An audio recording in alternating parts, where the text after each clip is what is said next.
Episode 37 dibuka dengan pagi hari di Arkadia. Kabar buruk menimpa kanselir Pike dan antek-anteknya karena mereka telah kehilangan 4 penjaga yang berpatroli di luar camp. Sekarang Pike harus menelan kenyataan pahit bahwa Arkadia sudah dikepung oleh pasukan Grounders yang melakukan blokade. Dan mereka tidak bisa bergerak dengan bebas sehingga dapat diprediksi nantinya mereka bisa kelaparan dan kehausan karena sulitnya akses berburu dan mengambil air di sungai. Tak lama kemudian 2 orang Grounders penunggang kuda datang menyampaikan pesan.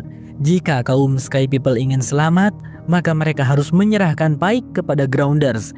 Karena kematian 300 pejuang Grounders itu adalah karena Pike biang keroknya. Bellamy merasa seperti deja vu. Ya, ini seperti situasi ketika Grounders menginginkan kematian Vino. Dengan begitu, Bellamy tanpa ragu menembak 2 penunggang kuda itu sebagai jawaban untuk Grounders bahwa Sky People tidak akan menyerahkan Pike. Setelah kejadian itu, tentu Pike panik. Mengingat jika tidak mengirim orang untuk berburu dan mencari air, mereka akan kelaparan dan mati dengan sendirinya tanpa berperang. Hal pertama yang Pike lakukan adalah memperketat keamanan sambil mencari cara agar mereka bisa mencari makan. Kemudian ia memerintahkan Monty, Bellamy, dan Hannah untuk mencari tahu siapakah mata-mata yang sudah membocorkan informasi kepada Ken. Karena jika mata-mata ini belum tertangkap, apapun yang Pike rencanakan akan selalu gagal. Pike tidak tahu kalau mata-matanya adalah sebuah alat penyadap yang dipasang di bawah meja kerjanya. Tentu saja percakapan mereka barusan itu juga didengar oleh Ken dan kawan-kawan. Ada Miller dan Harper juga di sana yang menjadi pengikut setia Ken. Mulai sekarang, kita semua harus lebih berhati-hati, ucap Ken. Sementara itu dampak dari blokade langsung terasa oleh Jasper. Karena alkohol yang menjadi konsumsinya sehari-hari sudah tidak bisa ia nikmati dengan bebas lagi dikarenakan Pike menjatah seluruh persediaan. Jasper kemudian pergi menemui Raven karena wanita itu memanggilnya. "Ada apa kau memanggilku?" tanya Jasper. Yang kemudian dijawab oleh Raven bahwa dirinya membutuhkan bantuan Jasper untuk mengambil kembali alat pembuat chip Ali yang telah disita oleh Pike. Pike menyitanya setelah mendapat laporan dari Abby jika chip Ali tersebut berbahaya. Diajaklah Jasper ke ruang server Arkadia oleh Raven. Untuk bisa masuk ke ruang kerja Pike, mereka terlebih dahulu harus meretas kode keamanan pintunya, yang kodenya itu dibuat oleh Monty. Terdiri dari 5 digit nomor, yang itu berarti dibutuhkan 100 juta percobaan kombinasi. Tapi dengan adanya Ali, Jasper hanya perlu mencari tahu apa saja hal yang disukai oleh Monty. Maka Ali pun akan melakukan ribuan percobaan kombinasi hanya dalam hitungan detik. Kode akses pintu pun berhasil ditemukan. Raven dan Jasper singkatnya berhasil membobol masuk dengan aman ke ruang kerjanya Pike. Sambil mencari alatnya, Jasper sedikit membahas tentang situasi mereka sekarang. 1 orang Sky People untuk menyelamatkan semua orang. Mengingatkannya tentang situasi yang Vino alami dulu. Dan bagaimana Vino berakhir dibunuh oleh Clark. Apakah Raven tidak bisa mengingatnya? Jasper jadi semakin ingin cepat-cepat menelan chip Ali, menghapus ingatan yang buruk dan hanya mengingat kenangan-kenangan yang indah. Jasper sangat menginginkannya. Ia ingin lupa tentang kematian Maya dan hanya ingin mengingat kenangan indah tentang Maya, seperti halnya Raven. Tapi raut wajah Raven di situ mendadak berubah. Ketika mereka menemukan chip Ali, Raven malah terlihat panik. Aku tidak bisa mengingat tentang Vino, ujarnya. Semuanya tidak ada, bahkan wajahnya pun lupa. Yang Raven ingat hanya nama. Ini tidak benar. Dia tidak boleh mendapatkan alat ini lagi, ucap Raven. Seketika itu juga Raven kembali menyimpan alatnya dan mengajak Jasper untuk bergegas. Karena Pike dan para penjaga akan datang ke tempat itu dalam hitungan menit. Beralih pada Ken yang sedang berusaha membujuk Pike untuk menyerahkan diri demi kelangsungan hidup masyarakat Arkadia. Tapi menilik kejadian-kejadian sebelumnya, di mana kala itu Vino yang dijadikan tumbal demi perdamaian Sky People dan Grounders malah berakhir dengan Lexa yang mengkhianati Sky People, membuat Sky People terpaksa membunuh seluruh warga Orgun. Pike tentu tidak mau berakhir seperti Vino yang mati dengan sia-sia. Pokoknya Pike tidak akan pernah gentar terhadap Grounders. Pada sore harinya Pike kembali mengadakan pertemuan, membahas tentang respon mereka terhadap blokade yang dilakukan oleh Grounders. Berperang secara langsung tidak memungkinkan karena persediaan amunisi mereka sangat terbatas. Maka dari itu, langkah awal Pike adalah mengulur waktu dengan membuat salah satu camp Grounders hancur. Kita tidak akan kehilangan satu prajurit pun, karena kita akan memasang ranjau di dalam mobil, yang kemudian mobil itu kita luncurkan ke camp Grounders. Itu akan mengurangi sebagian pasukan mereka dan juga mengulur waktu sampai kita bisa mempersiapkan rencana yang lebih efektif, jelas Pike. Ken, Miller, dan Harper tentunya mendengarkan rencana itu dari jarak jauh di ruangan rahasia mereka. Ken di situ tampak sangat khawatir, tapi ia bukannya mengkhawatirkan para Grounders. Justru Ken khawatir pada seluruh rakyat Arkadia. Jumlah pasukan Grounders terlalu banyak. Tak masalah seberapa banyak Grounders yang berhasil Pike bunuh.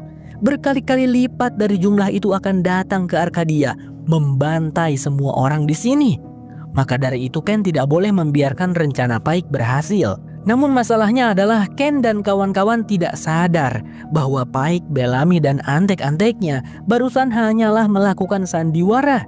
Dengan adanya Monty di pihak mereka tentu tidaklah sulit untuk menemukan alat penyadap yang disembunyikan di bawah meja. Yap, rencana barusan itu sebenarnya hanyalah jebakan untuk Ken. Kita laksanakan misinya besok pagi, ujar Pike masih bersandiwara.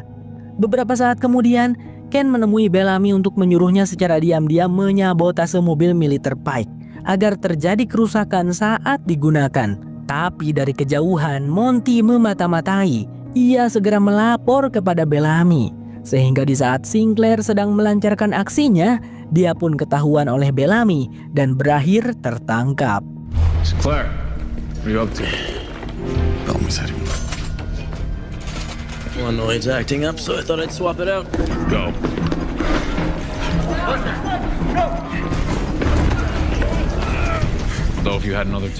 Setelah itu Sinclair diinterogasi untuk mengatakan siapa saja orang yang terlibat dengannya. Sejujurnya Pike tahu Ken adalah dalangnya, tapi tidak ada bukti untuk menangkap Ken. Jikalau Sinclair mau buka mulut, maka tentunya Ken bisa mereka tangkap saat itu juga. Namun, tentu saja Sinclair tak akan berbicara apapun. Menurut Bellamy, sebaiknya Sinclair dipenjarakan saja sampai mau bicara. Lalu di situ Bu Hannah, ibunya Monty, malah menyarankan hukuman mati untuk Sinclair karena sudah menjadi pengkhianat. Untungnya, Pike lebih setuju dengan Bellamy. Di Bahtera dulu mereka memang menghukum mati seseorang yang melanggar hukum. Tapi di Arkadia tidak akan seperti itu. Akhirnya Sinclair pun dipenjarakan dan disatukan dengan para Grounders. Tapi ternyata justru inilah yang mereka rencanakan. Ken sudah selangkah lebih awal karena dia sudah mengantisipasi jika semisalnya alat penyadap mereka ketahuan. Inilah rencana yang sudah mereka tunggu. Tapi kita belum tahu apa sebenarnya rencana Ken. Yang jelas di situ Sinclair tersenyum kepada Lincoln dan berkata, "Bersiaplah. Mari berkenalan dengan seorang pria bernama Brian yang tinggal satu apartemen dengan Miller." Jadi guys, bogeng memang. Mereka berdua ini liga batu atau jeruk makan jeruk ya. Tapi kita anggap saja Miller dan Brian ini saudaraan.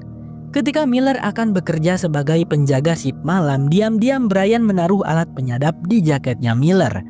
Brian ini berasal dari stasiun pertanian, jadi bisa dibilang dia pro kanselir Pike.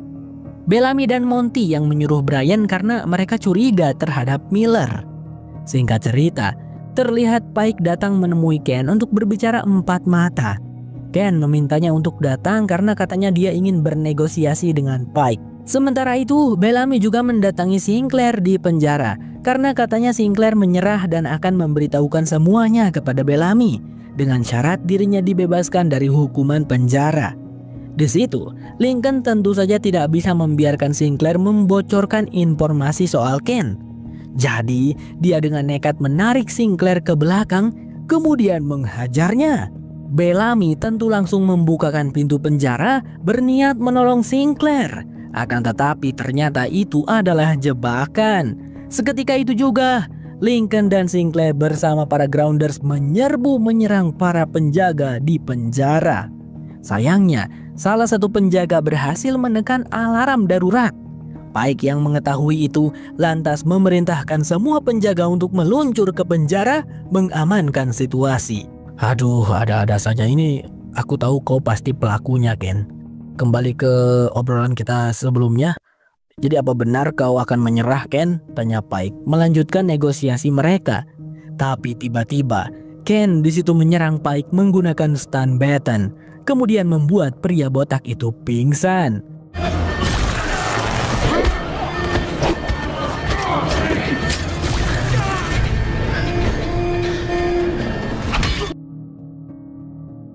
Lagi-lagi, Ken selangkah lebih maju. Inilah rencananya sedari awal. Ia memasukkan Pike ke dalam mobil dan berencana untuk menyerahkan Pike kepada Grounders. Dengan Miller yang berjaga di gerbang membuat Ken akan dengan mudah keluar dari Arkadia. "Segera buka pintu saat aku sampai di gerbang, Miller," ucap Ken melalui walkie-talkie. Tapi sayang seribu sayang, Monty sebenarnya sudah berhasil menyadap frekuensi komunikasi tim Ken. Sehingga Monty bisa tahu rencana Ken dan dirinya bisa tepat waktu memperingati Bellamy.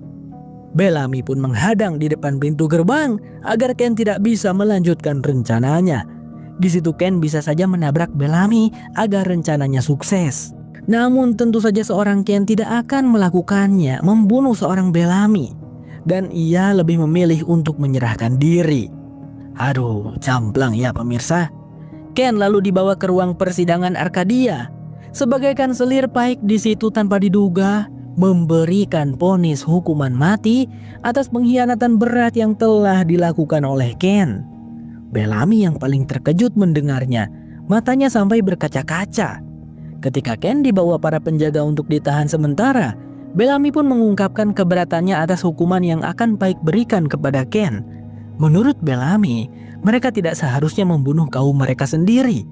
Tetapi keputusan Pike sudah tidak bisa diganggu-gugat. Ia akan menjadikan Ken sebagai contoh agar para warga Sky People lainnya tidak berani-berani melakukan pengkhianatan kepadanya. Bellamy kemudian menemui Monty. Mereka berdua tahu kalau Miller dan Harper terlibat dengan Ken. Akan tetapi saat Bu Hannah menanyakan apakah Bellamy dan Monty sudah mengidentifikasi siapa saja yang bekerja dengan Ken, keduanya menjawab tidak. Sementara itu terlihat Telo sedang mengobrol bersama Ali. Wanita AI itu cukup heran dengan tindakan Raven yang tidak mematuhi perintahnya. Baru kali ini terjadi. Dan di situ Telo berkata akan membantu Ali memecahkan masalah tersebut. Episode 37 lalu ditutup dengan diperlihatkannya Ken yang dimasukkan ke sel penjara bersama Sinclair, Lincoln dan para Grounders. Hukuman mati untuknya adalah besok. The 100 bersambung. 24 jam setelah kematian Lexa Suleksa, Clark dan Murphy masih terkurung di kamar. Tapi tak lama kemudian, Titus mendatangi mereka.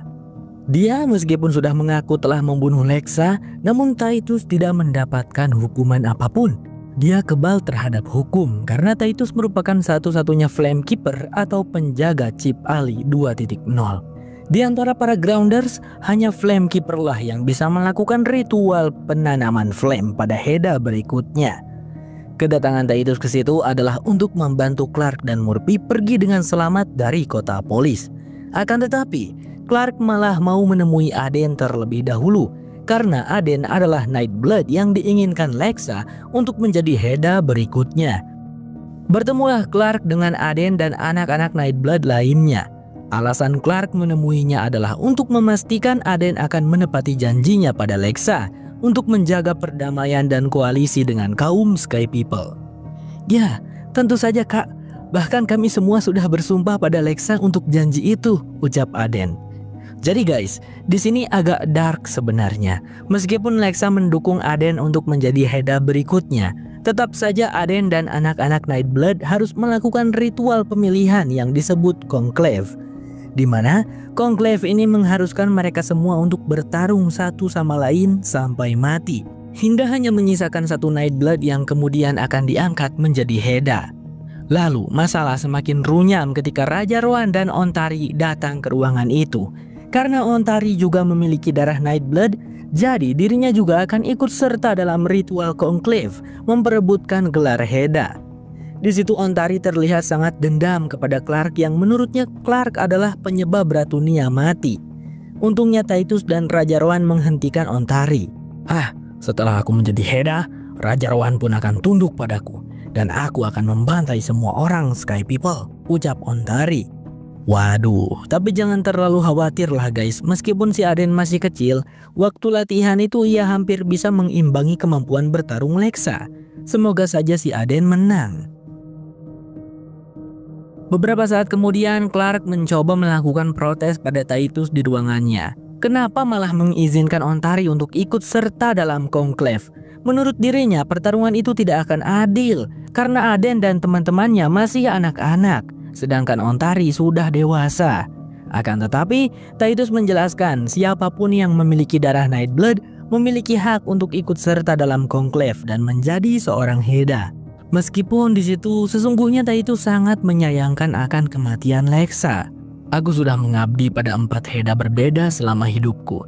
Tidak ada satupun dari mereka yang sekuat dan sebijak Heda Lexa dari Three Crew, ucap Titus. Lalu, tiba-tiba saja Titus, Clark, dan Murphy dikejutkan dengan suara trompet kemenangan yang dibunyikan. Ada apa ini? Bukannya konklave diadakan besok pagi?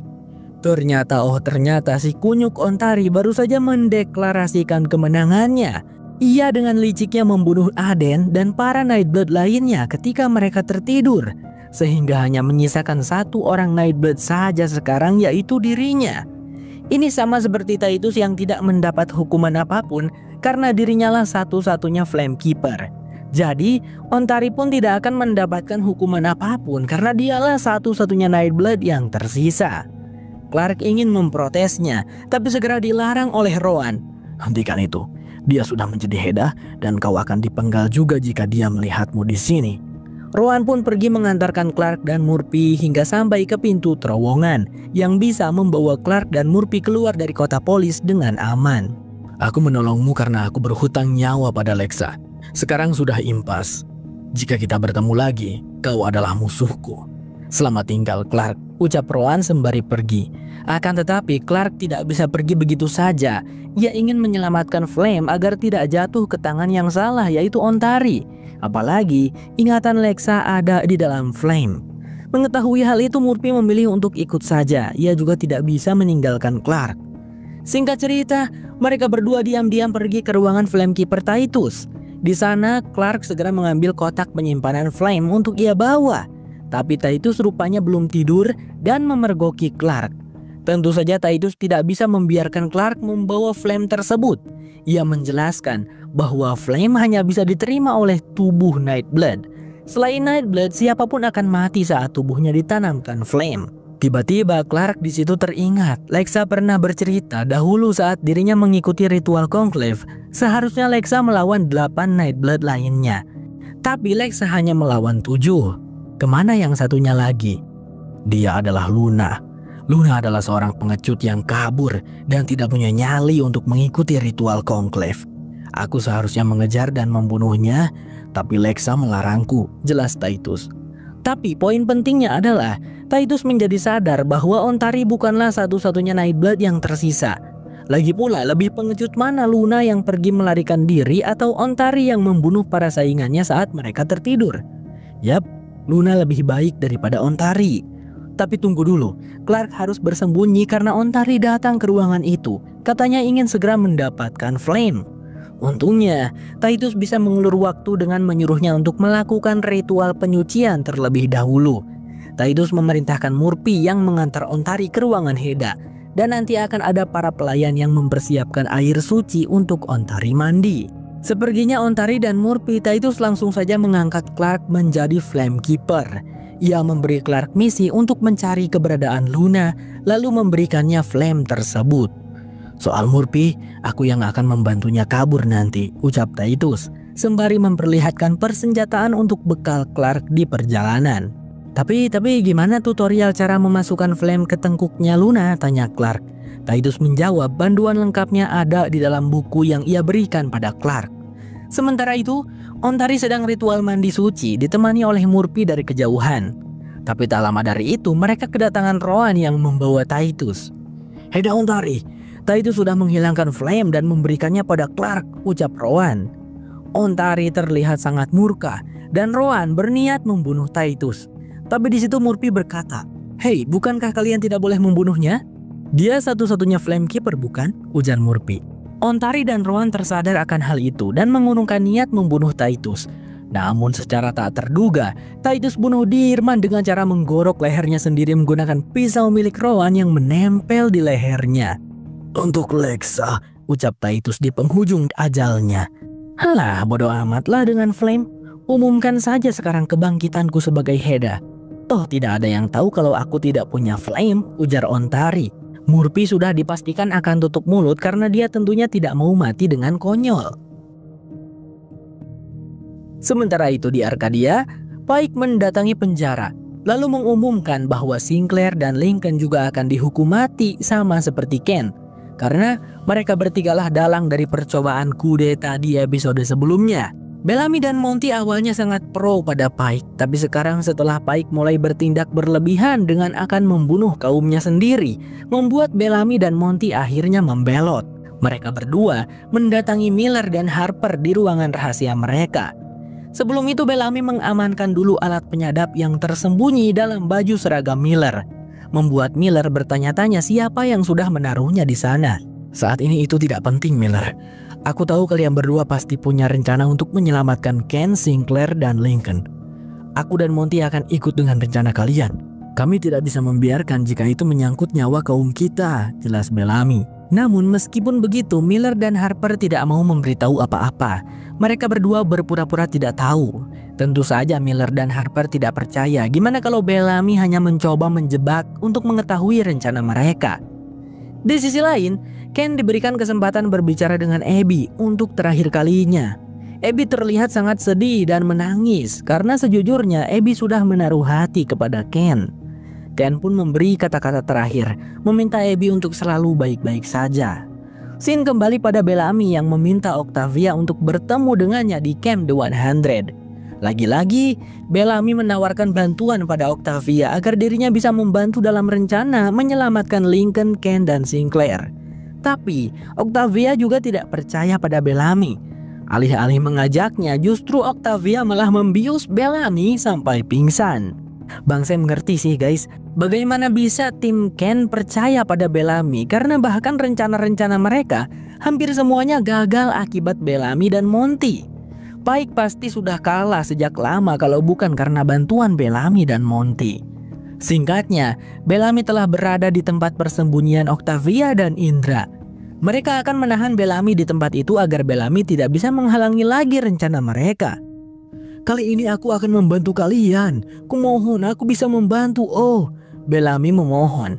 Tapi Indra ataupun Octavia tentu tidak mau mendengar apapun dari Bellamy. Seperginya Octavia, Indra bertanya kepada Bellamy, mengapa saat itu Bellamy tidak membiarkan dirinya mati. Kemudian Bellamy menjawab, "Alasannya sama denganmu yang tidak membunuhku sekarang." Yang dimaksud Bellamy adalah Octavia. Jika Indra mati, Octavia pasti akan sangat terluka. Begitupun jika Bellamy mati. Bellamy di situ memohon untuk dilepaskan agar dirinya bisa membantu Octavia dalam misinya menyelamatkan Ken, Lincoln, dan Sinclair. Tapi sekali tidak, tetaplah tidak. Di Arkadia, Miller menemui Brian dan mengungkapkan kekecewaannya terhadap saudaranya itu. Miller tahu bahwa Brian lah yang sudah menaruh alat penyadap di bajunya. Di situ Brian tampak menyesal dan meminta maaf. Singkat cerita, saat hari sudah fajar, Pike bersama anak-anak buahnya datang ke penjara, berniat membawa Ken, Lincoln, dan Sinclair untuk dihukum mati. Di koridor, rombongan itu melewati Harper. Mereka tidak tahu kalau Harper adalah mata-mata yang langsung menghubungi Octavia untuk bersiap menyergap. Sayangnya, komunikasi mereka malah tersadap oleh Monty dan ibunya. Sehingga saat itu juga Buhana segera memperingati Pike. Mengetahui bahwa mereka akan disergap oleh timnya Octavia yang entah bagaimana bisa berada di Arkadia, Pike mengambil keputusan untuk mengamankan 3 terpidana hukuman mati di sebuah ruangan. Brian dan satu temannya ditugaskan untuk berjaga, sementara Pike dan yang lainnya akan bergerak mencari tim Octavia. Sir, the hangar bay is secure. Sir, cover every corner. Drill, sweep in pairs. Karena tidak kunjung menemukan keberadaan tim Octavia, Pike segera menyadari ada yang salah. Ia mencoba menghubungi tim Brian yang menjaga para tahanan, tetapi tak ada jawaban apapun. "Oh no, ini jebakan," ujar Pike. Ketika mereka kembali ke tempat tadi, Brian dan rekannya sudah tergeletak di lantai. Sepertinya sudah dibius oleh Octavia. Lalu Ken, Lincoln, dan Sinclair sudah menghilang tanpa jejak. Pike sangat kesal. Ia pun memerintahkan para prajuritnya untuk menggeledah seluruh tempat di Arkadia. Seperginya tim Pike, rupa-rupanya Octavia masih ada di ruangan itu, tapi bersembunyi di dalam lantai bersama Ken, Lincoln, dan Sinclair. Untunglah Octavia punya pengalaman bersembunyi di dalam lantai dulu, sehingga ia bisa mengetahui dan memanfaatkan fasilitas tersembunyi itu. Jika kalian bertanya bagaimana Octavia bisa melumpuhkan Brian dan rekannya dengan bius, jawabannya adalah karena bantuan dari Brian yang kini tidak lagi memihak Pike. Mungkin saat Octavia datang, Brian ngajak ngobrol atau apapun untuk mengalihkan perhatian rekannya, sehingga Octavia bisa muncul tiba-tiba membius rekannya Brian, sedangkan Brian cuman pura-pura pingsan. Sekarang tinggal satu langkah lagi. Mereka harus menyelamatkan diri melalui jalan rahasia yang selalu Octavia gunakan untuk keluar masuk Arkadia. Namun sayangnya, di sana banyak penjaga. Harper terpaksa memberitahu melalui walkie-talkie agar tim Octavia jangan dulu datang ke akses jalan rahasia. Pakai kode dia ngomongnya. "Akses keluar tidak aman." Ulangi, "Akses keluar tidak aman." Bu Hannah yang masih mendengarkan di ruangan komunikasi tampak tersenyum mengetahui tim Octavia sedang terjebak. Tetapi Monty tiba-tiba meradio para pasukan Arkadia untuk berkumpul di pintu gerbang utama. "Semua prajurit menuju ke sana sekarang. Tim Octavia hendak melewati pintu gerbang," ujarnya. Hal itu tentu saja memberikan harapan dan kesempatan untuk tim Octavia, karena sekarang mereka bisa pergi dengan aman melalui jalan rahasia. Di saat yang sama, terlihat Bu Hannah tidak habis pikir dengan tindakan Monty yang baru saja membantu para pengkhianat. "Mereka akan mati jika tertangkap, Bu. Mereka adalah teman-temanku," ucap Monty. Beberapa saat kemudian, Pike dan beberapa prajurit datang ke ruangan komunikasi untuk menanyakan mengapa Monty memberikan informasi yang salah. Untung saja di situ Bu Hannah berbohong dengan berkata bahwa mereka telah mendapatkan laporan palsu, sehingga nyawa Monty pun terselamatkan. Pike dengan cepat mengambil radio dan menghubungi tim Octavia, mengatakan jika Lincoln tidak menyerahkan dirinya, maka para tahanan Grounders akan menggantikan Lincoln untuk dihukum mati. Lincoln yang dalam pelarian bersama Octavia, Ken, Sinclair, Miller, Harper, dan Brian langsung terhenti. Tentu saja ia tidak bisa membiarkan rekan-rekannya mati akibat dirinya. Karena Lincoln berniat menyerahkan diri, Octavia berkata akan ikut dengannya. Namun Lincoln secara tak terduga membius kekasihnya itu agar tetap pergi bersama Ken. Dan disinilah Lincoln menyerahkan dirinya kepada Pike untuk menyelamatkan teman-temannya.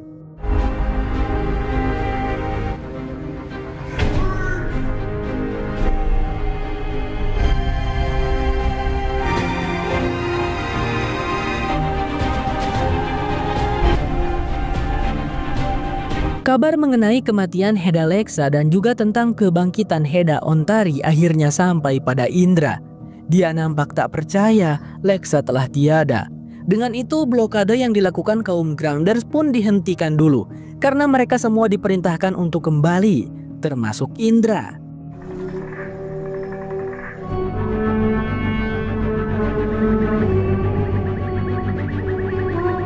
Di sisi lain, Octavia baru tersadar dari pingsannya. Ia bersama Ken dan kawan-kawan sudah cukup jauh dari Arkadia. Bersamaan dengan itu, Lincoln dibawa keluar dari gerbang Arkadia. Dengan tanpa menunjukkan rasa takut sedikit pun, Lincoln akan menghadapi hukuman matinya. Octavia dari kejauhan hanya bisa menangis, menyaksikan bagaimana Lincoln meninggoy ditembak mati oleh Pike.